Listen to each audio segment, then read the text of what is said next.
Take a load off, traveller, and tell your story. You are now listening to Mackie. Welcome, traveler, passing through the gateway. Today is the puppet master himself, Saru. Welcome. Hey there, thank you for having me on. Please introduce yourself for anyone who isn't familiar with you. I would hope that people aren't familiar with me. My name's Saru. It would be very weird if they are. Sarumonin. It's how I say my name. A lot of players don't know that. But Saru is perfect. I make content on YouTube, I guess, now. I never thought I would. And I just do stuff. That's really it. And he's very awkward, by the way. I'm very awkward, yeah.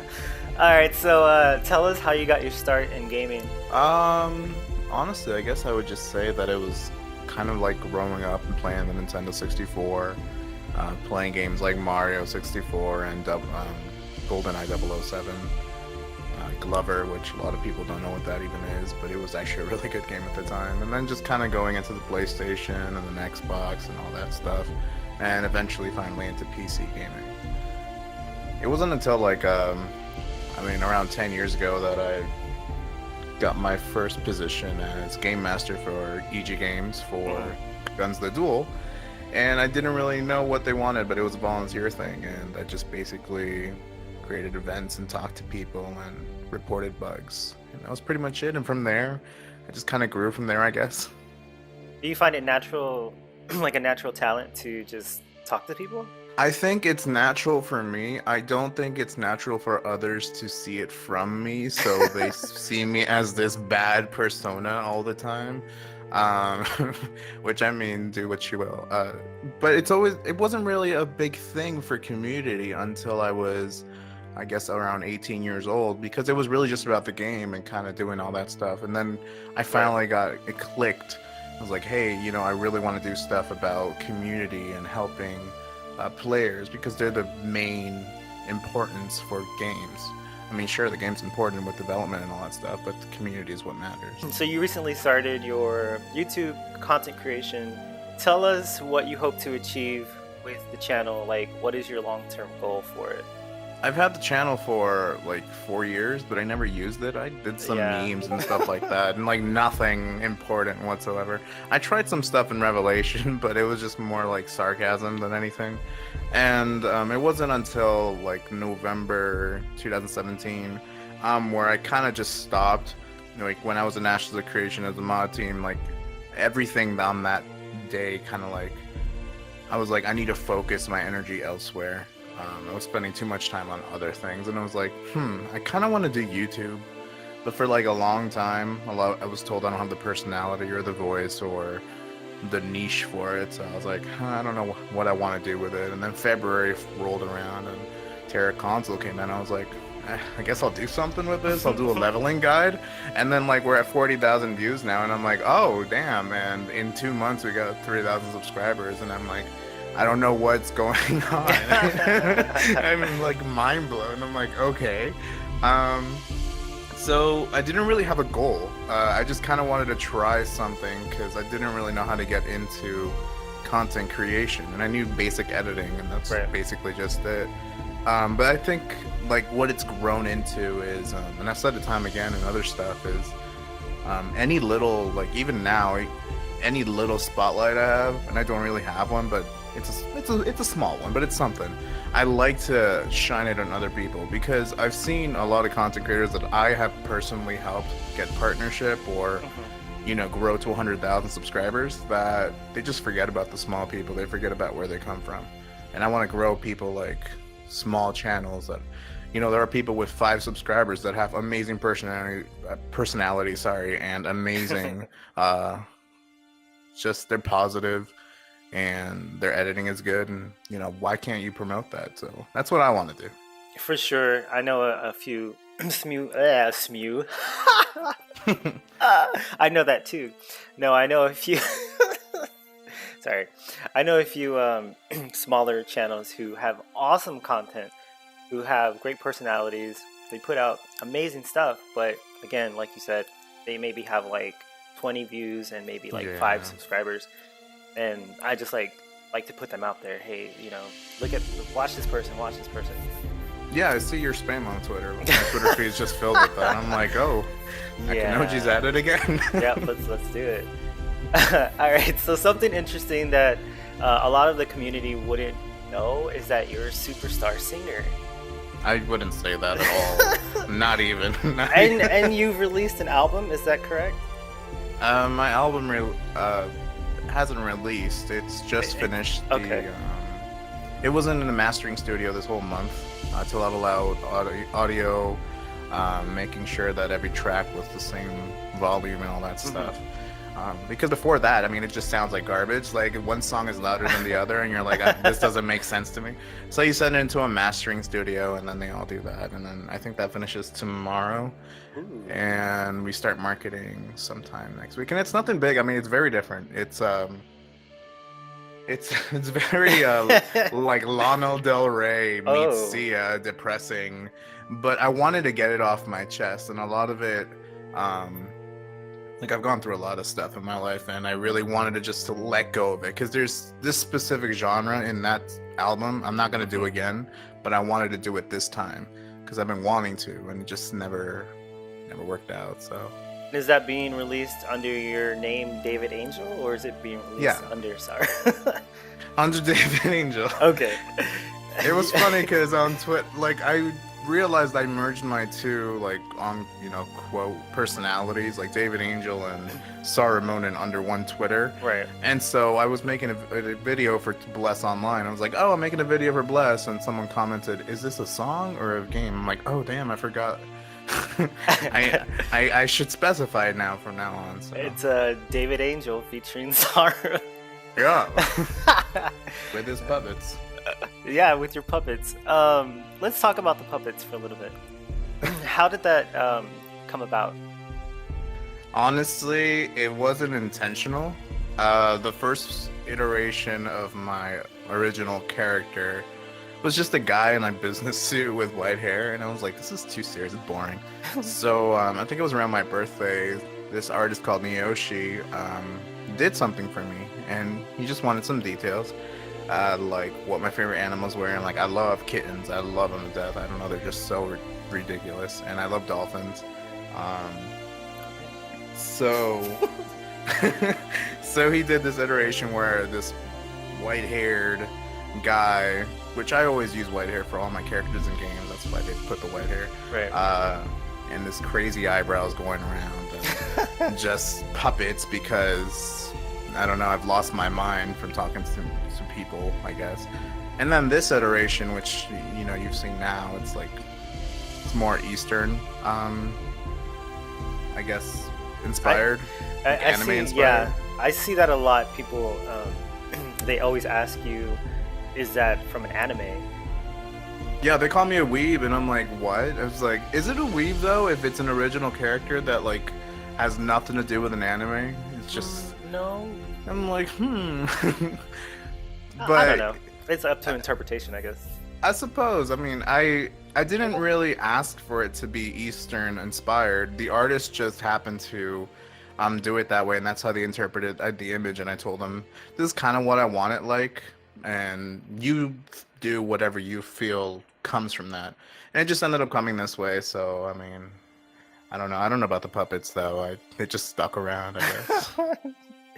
All right, so we have quite a few topics to cover, so we're going to go ahead and get right into the question. What class and what race have you decided on, or if you have decided on any at all? I mean, I've been saying this for a year. I'm going to be a cleric, but probably a cleric, just so... high priest. Hey, brother. Yeah, exactly. But I don't know on the race yet, because, I mean, I've been saying this is we don't know the racials, 100%. And I kind of want to min-max my healing, because let's say if an elf, has more of a potential to do more crit or something, or more proficiency at healing, then I'd want to go elf. Or if the dwarf does, whatever. I'm not even saying their actual names, but because I mess them up every time. You're but fine. Yeah, I'm kind of the same way. But in most games, if there's an elf, the elf usually has more affinity for magic. True, yeah. So Maybe they'll switch that up. I don't know. But again, I don't know, because we'll of the lore. It's a little strange now, where like all these people have left their planet and they. So I don't know. We don't know. I probably will end up being an elf, but I don't know. I mean, high priest, high priest. So we can essentially get together with other high priests and mega bomb heal people. Precisely. That'll be awesome. Just spam one button. Right. So as the game progresses in development, what systems are you excited to see more of? I'm very interested to see how the tavern system works. They being Intrepid have spoken quite in depth about using like your smartphone or something to kind of interact with people while you're in a tavern. I really want to see how that works out, because you don't see that in a MMO like at all. Everything else is just kind of, people are like, oh, the note system.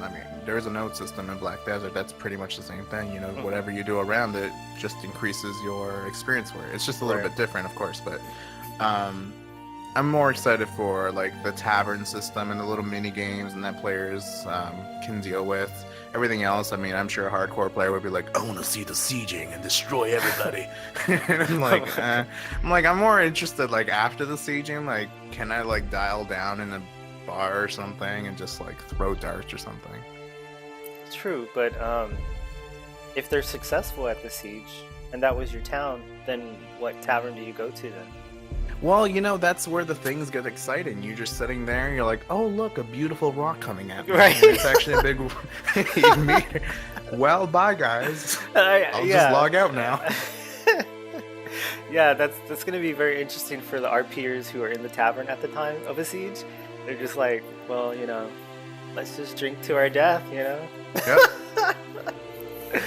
Oh, man. Yeah, definitely. I hear somebody in the background, my life! So are you big into the RP community scene? I've never roleplayed, and a lot of people are so surprised by that. Really? Wow. So not even in Terra, you never ERP'd for gold? No. You would think I would, but no. That was the thing to do, man. You just like... I don't even know how to. I've just never really tried. I know. I never got even to like play Dungeons and Dragons or any of that stuff to like really I guess get into that culture. Mm-hmm. But that's just that's really weird. Poor upbringing. Yeah. Well, we're gonna have to definitely get you into some role playing scenarios in a tavern and pop that cherry. So as a former community moderator for Ashes of Creation, how was it working with the other moderators? Oh my. I had fun with a good handful of them. I had a good time. Belle is a fantastic person that I've honestly been enjoying. I enjoyed my time with. She has the potential to be a CM, and the only reason she's not CM is because she doesn't want to be.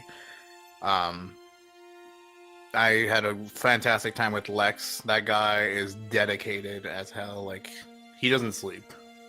Seriously, one of the best people. They both have their different ideals of how moderation should work, and that's to each their own. But I think as people, I really enjoyed being with them. And I'm sorry, were there other mods? We'll move on. Yeah. Saru and I go back a while. We both are veteran players from Terra and Blade and Soul's glory days. We've been connected through different guild circuits as well, where we had first-hand accounts of the rise and fall of one of the biggest guild powers in gaming spectrum. Saru, what advice do you have for guilds to survive in Ashes of Creation, or to survive in general? You're talking about Eterna Gaming. Yeah, let's not be super vague. I didn't say it. It fell on a couple reasons, and it was just they felt too corporate. There's two different things. There was one very private reason, and the other one being that it just really became too corporate. We were getting all the time. We were just being like, "Hey, can you review this game? Hey, can you review this game? Hey, we'd like positive feedback on this game," and completely ruin any chance of honesty. And I'm just like, this isn't what I wanted. when I started Eternit, it was like a troll community. It was just us hanging out, just making jokes, nothing serious. And it became like this rising power where, you know, we had collected over 4,000 players in 3 years, and it was just it was too much. So I wanted to make something else, something that was more small, meaningful. Numbers don't mean anything, and I mean that can work into the advice that you were asking. Numbers don't mean anything. It's really the quality of the player, and I know that's such a cliche thing to say, quantity versus quality, but it is a thing. I mean, no, you're right. Just enjoy the games, and you know, don't make it so dramatic. Don't bring your personal problems online. My biggest thing is that a lot of players, you don't know what's going on behind their screen. You know, they could be bullied, they could be going through some emotional stuff. So their online space could be completely something else. They just want to work as somebody else. They're role playing as somebody else. They're just trying to have fun. You know, they don't want to hear all this drama about this other BS. So, I mean, that's really all that matters, is just have fun. That is definitely a good message to send out to people. For new players coming to Ashes of Creation, what advice do you have for them going into the game or coming into the community itself? Yeah, well, firstly, please don't ask what a note is.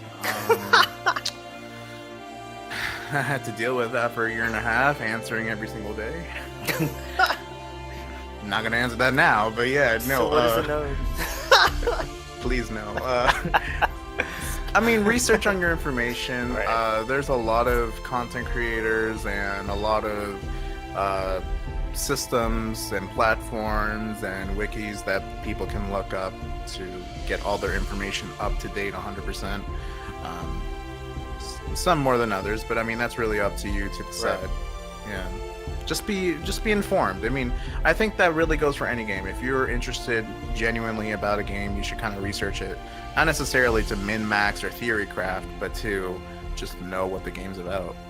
Right, definitely. And if anyone isn't familiar, the Ashes of Creation Discord does have a ton of wikis and information pinned to their channel, and we'll link that if you have no idea what we're talking about.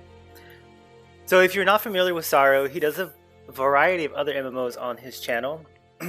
And so we're going to touch on a few of those right now. Starting off with Terra.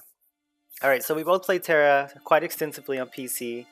But tell me, what do you think has drawn this large attraction to it now that it's on console? I honestly don't know.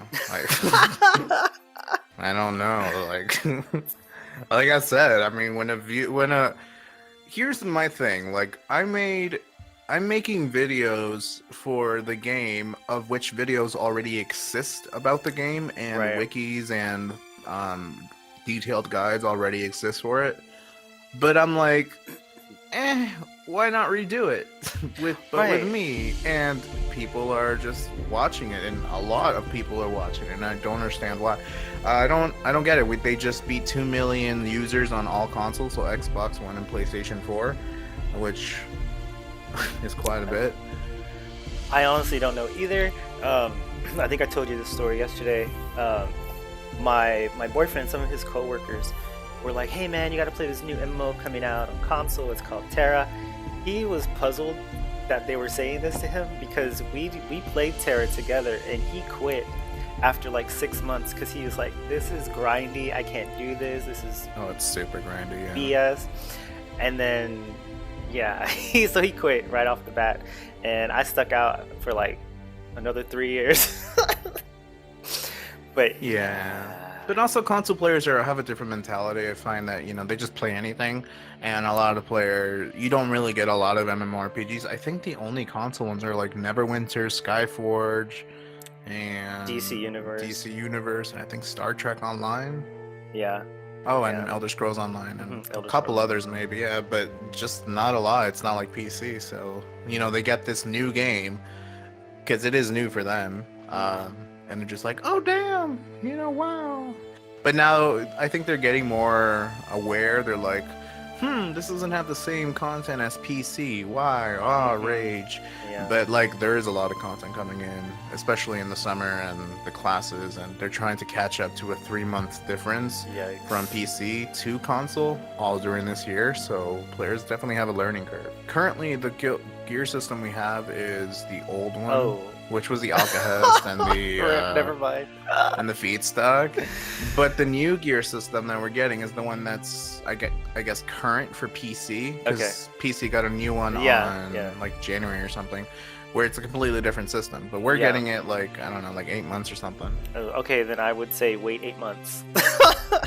Yeah, you save a lot of time. You still gotta grind. You save a lot of time and a lot of gold, pretty much. Yeah. And it's also less RNG. But... Yeah. But yeah, so do you have any advice for new players who are thinking about joining Terra on consoles? I mean, there are a lot of content creators for it. I think it's a fun game. If you've never played Terra before, take it in stride. Don't listen to people who say you have to get a 65 immediately. Just take the game, learn your class, enjoy the story if you can. Have fun. I mean, that's my main basic mentality for everything. Is just enjoy yourself. Same. I would have to say for the Terra players, make sure you pick an Ellen and you play healer. Oh God, please no. There's so many already. So many Reapers. It's just you don't even. Wait till Gunner comes out for Ellen. Oh, I know. That'll be fun. All right, so another MMO we're moving on to is Blade and Soul. This is where I actually met Eterna and Saru. It wasn't Blade and Soul in the beginning. So we recently got some news that Blade and Soul will be converting over to the Unreal Engine 4, and the rumor is that they're also talking about console release. So what are your thoughts on this project, and do you think they'll have more success? I think I would have fun on the console version more than I did on the PC version, because the PC version I was laggy, especially like during the world bosses. Oh my goodness, I don't Those were even so want to fun. think about that. They were fun, but I had 1 FPS. So I Yeah, never got same a hit here. in. And I'm like, am I alive? No, I'm dead. I've been dead for 20 minutes. Yep, exactly. I don't know. I like that it's going into Unreal Engine 4. I don't know why they're doing it now. It's kind of weird. I don't either. But I also know that they're also doing a mobile version, so I don't know if the Unreal Engine 4 is more for the mobile and all that stuff. And the console thing was, I think, announced August 2017, so I don't know. If it does come, I think a lot of players will like it, a lot of players may not.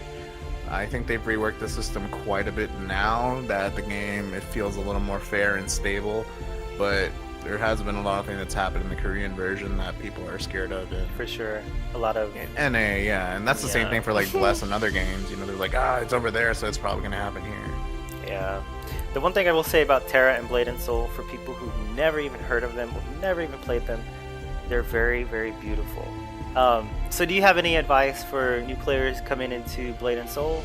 I mean, I haven't played for like 2 years, so same. not necessarily, but I mean, it's the same advice, just kind of, I don't know if there's new players coming in now, but if it does come to console and there's players coming in, I mean, I think it's going to be an experience for everybody. For sure. Alright, so the final game we're going to touch on is one that has been really hyped and we've been waiting for forever. Is Bless Online. Now, you recently did a video, and I actually watched that before we sat down for this interview. It was really good, by the way. I liked your enthusiasm, and I could feel that you were really hyped for this. As most MMO players, we're excited for an MMO to get our hands on, especially for the Ashes of Creation community, as we're waiting for Ashes to be launched, pretty much. My only gripe with the recent premium membership announcement for Bless Online was that there's still no trading for players in game. They want players to use their basically like their global trader to sell goods back and forth. But there's no, hey, let's go on a quest. Oh, I got this new gear. Let me trade it to this person in my party. There's none of that. Can you share your thoughts with us on what you're excited for in Bless and what you may still be grinding your teeth about? So, first of all, I had no idea I was gonna make Bless content. I had like no like goals to. Like I wasn't going to.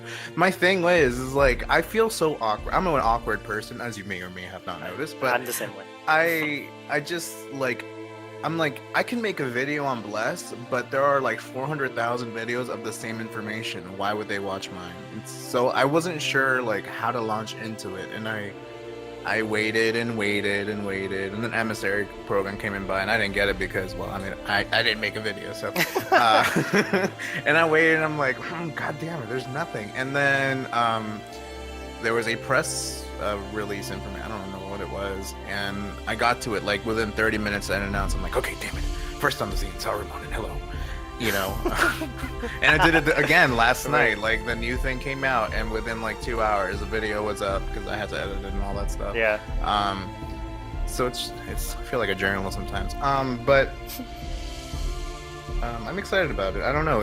I think it was the first video where I actually didn't sound like I was being sarcastic the entire time, and I was being actually enjoyable. Yeah, it was very genuine. Yeah. So I don't know. I was really tired also, but the premium membership, I don't know. I'm fine with all of it. I saw a lot of the comments, everyone's going crazy. Some people are saying pay to win, some people are saying ooh. I mean, I don't really care in the sense that to kind of explain it, you know, the way you really do questing in Bless or leveling is questing. It's not necessarily hunting. So people that are hunting and grinding with hunting for that 20% XP, I don't know what you're doing with your lives or that gold. I don't know what you're doing with your lives because that gold comes from the gold bars and it comes from questing again. And so that I don't even know what to say to that because I'm like, if this is your definition of pay to win, you may grind all you want. Go right ahead. The 20% dungeon points, I mean, what are you gonna do with that? Like, you just turn it into Lumena and then buy a costume? Is that pay to win too? Are you mad that I'm getting a costume before you? I don't know what to say.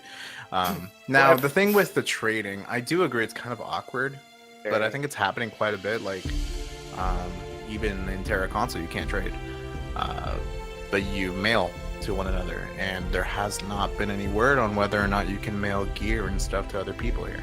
I'm really excited about Bless, only because the guild I'm in, we really haven't had like an MMO to bond and to like, you know, get to know each other's play styles in. So this is going to be like the first time we actually really get to see that DPS who doesn't dodge, who doesn't, you know, do mechanics. And of course, I'll be the healer in, you know, like in the party. Like, I'm not healing you, you dumb, you know. Yeah. So that's going to be really exciting. For the people who haven't played previous versions of Bless, I want to let them know that this version of Bless is completely different. Like, I played the Russian version, which was horrible. The combat was awful. This version that I've seen is amazing. The combat is it's still 50-50 for me, but it's way better than it was. But you're definitely going to enjoy it. Again, if you're coming into this game with high expectations, I would set them a little lower, only because it is still an Asian MMO, and it's very grindy. There's no way around that. It's just very grindy.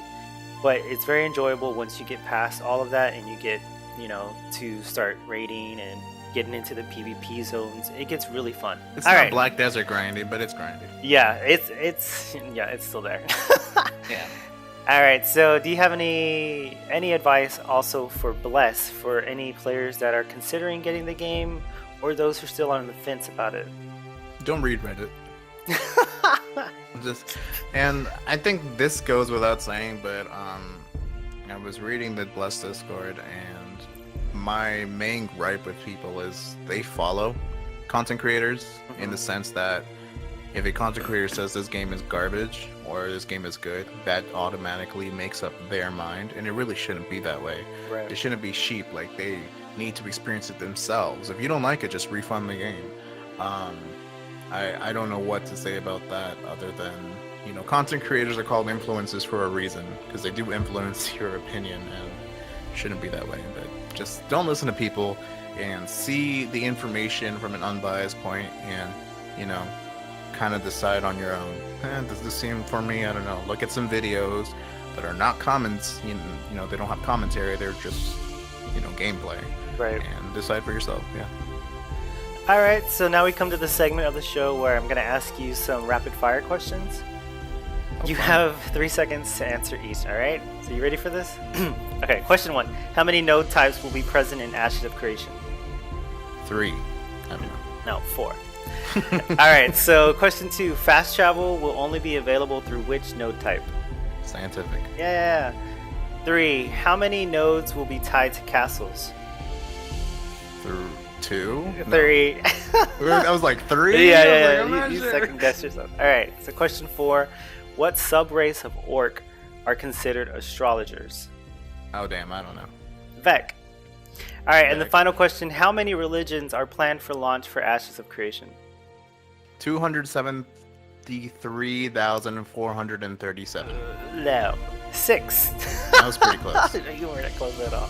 I want to thank my special guest Saru for taking the time and participating in this project with me. You're welcome back anytime, sir. So Well, for thank you for those, inviting me. you're very welcome. So for those curious to find you, where can they go? Google Sarumonin. Okay, that sounds so bad. But I mean, I'm on YouTube. I'm on Twitter. I'm somewhat on Facebook. There's a new like social media app called Vero. I'm on that as well. Okay. But And just all the Google links me. will be in the description of this video. Again, thank you, Saru, for coming on, and thank you everybody for listening. We will see you soon. Thank you. Peace. Hello? Hi. Like, I was like, okay. I was like, maybe there's like a 30-minute thing. Maybe he'll tell me in advance. Like, oh, maybe he is busy. So I was like, I'm gonna go take a shower or something. sorry. I was literally about to get inside, and you're like, "Are you ready?" I'm like, "Oh my goodness." Oh, you're gonna shower? Yeah, Oh, I'm sorry. I'm good. Are you sure you're okay? I don't. Yeah, I'm good. Okay. Yeah. Yeah, that's how I do it. Okay. All right, I guess we'll just get right to it then. Follow our links below for more content and subscribe.